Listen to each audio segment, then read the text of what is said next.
بسم الله الرحمن الرحيم. السلام عليكم ورحمة الله وبركاته.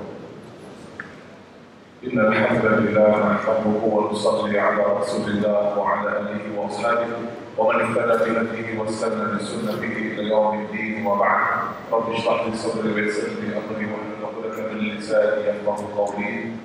اللهم لا سهل إلا ما جعلته سهلا وأنت تجعل الحزن إذا شئت سهلا. Para jemaah muslimin dan muslimat rahimakumullah, kita melafalkan sedikit syukuran kepada Allah Subhanahu wa taala yang telah memilih kita untuk memakmurkan rumah Allah Subhanahu wa taala pada pagi atau tengah hari yang berbahagia ini. Alhamdulillah.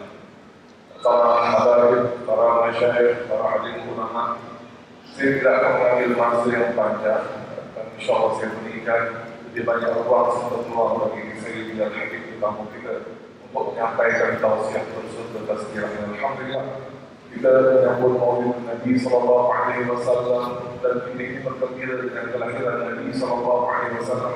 Kita bergembira di atas kehadiran seorang insan yang telah banyak berkorban untuk umat ini pada nama Muhammad subhanallah. Sayyidina Rasul sallallahu alaihi wasallam pagi petang siang malam fikir Nabi sallallahu alaihi wasallam itu untuk kesejahteraan umat baginda sallallahu alaihi wasallam. Pernah dalam sebuah hadis Sayyidatina Aisyah radhiyallahu anha berkata kepada Nabi sallallahu alaihi wasallam, "Ya Rasulullah, engkau doakan untuk aku." Karena Aisyah nampak Nabi ini berada dalam keadaan yang boleh kita kata selipan masa kosong ketika itu. Maka Aisyah berkata, "Ya Rasulullah, engkau doakan untuk aku."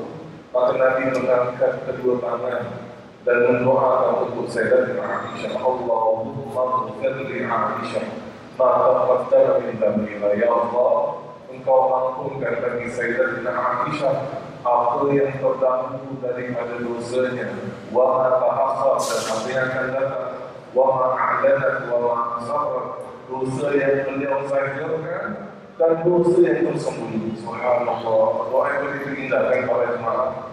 Apa yang telah terdahulu, apa yang akan datang, dosa yang terzahir, dosa yang tersembunyi.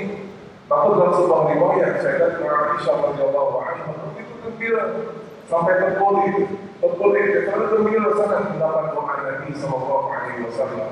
Maka Nabi bertanya kepada Aisyah, "Wahai Aisyah, kamu gembira dengan doa yang tadi aku panjatkan?"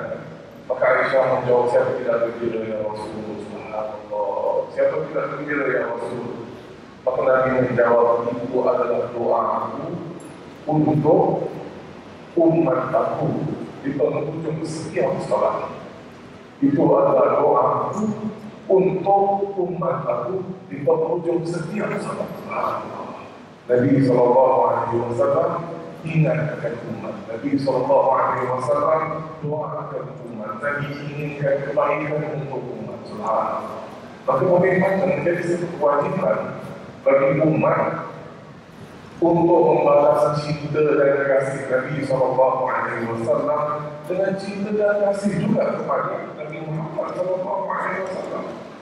Bagaimana untuk kita menambahkan cinta kita, rindu kita, kasih kita kepada Sayyidina Rasulullah ini dengan menghadiri majlis-majlis mengingat kepada Nabi SAW, dengan memperbanyakkan selawat dekat atas Nabi SAW. Ternyata umat yang paling layak mengaku Nabi SAW, umat yang paling layak dengan Nabi SAW esok pada hari akhirat, siapa pada jemaah? Aktarukum alaiya salatan, yang paling banyak berselawat dekat atas Nabi SAW. Itu sebenarnya merupakan satu-satunya faktor, satu-satunya peluang para jemaah, satu-satunya amalan yang boleh mendekatkan kita kepada Sayyidina Rasul SAW.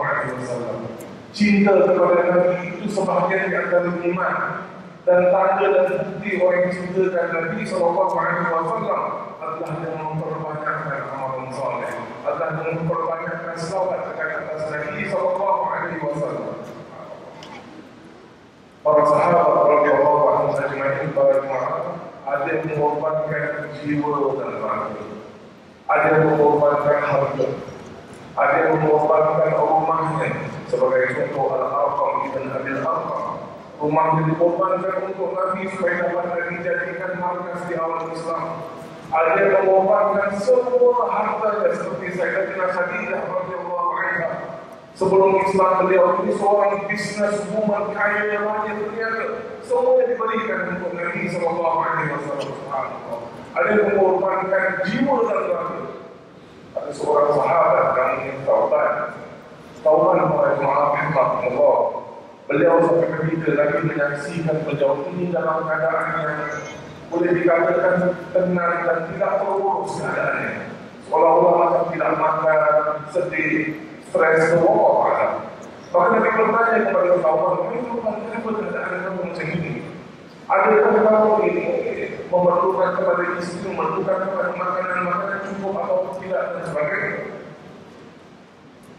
Maka Tauban menjawab, ya Rasulullah, alhamdulillah semuanya cukup.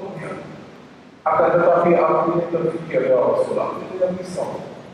Dekat dunia ini saja, beberapa hari tidak menyaksikan engkau, ya Rasulullah, yang sudah menjadi diri. Mesti aku sering every day kalau boleh nak lihat kepada Nabi sallallahu alaihi wasallam. Dan Tauban buatnya macam itu para jemaah.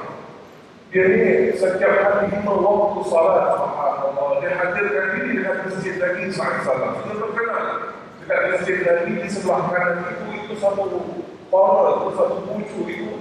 Tauban akan melaksanakan salat dekat sana. Sebelum azan beliau sudah tiba, walaupun rumahnya berjam-jam ingin berjalan kaki dari rumah menuju ke masjid Nabi. Maka berkata, ya Rasulullah, menjadi sedih ya Rasulullah.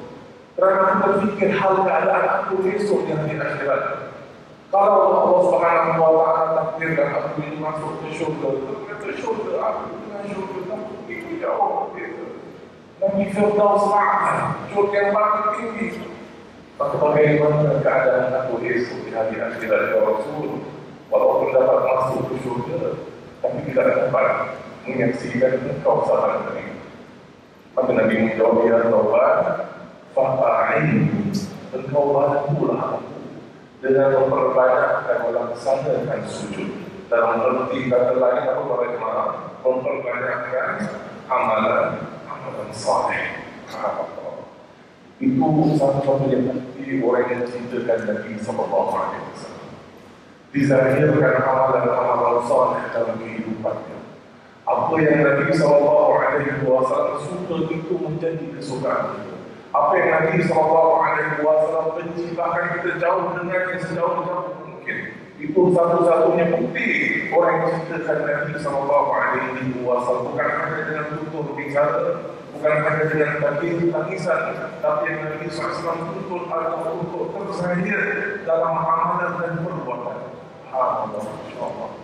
Allah Subhanahu wa Ta'ala menurunkan kepada kita rasa cinta kepada Nabi sallallahu alaihi wasallam. Semoga Allah Subhanahu wa Ta'ala menurunkan kepada kita usia yang panjang para jemaah sehingga dapat kita terus melaksanakan segala amalan dengan istiqamah, dan semoga Allah Subhanahu wa Ta'ala menerima segala amalan kita. Sekiranya ada kekurangan pada amalan, ada kekurangan ikhlas, ada kekurangan pahala dan sebagainya, semoga Allah Subhanahu wa Ta'ala menyempurnakan segala kekurangan. Amin ya rabbal alamin. Wabillahi taufiq wal hidayah. Wassalamualaikum warahmatullahi wabarakatuh.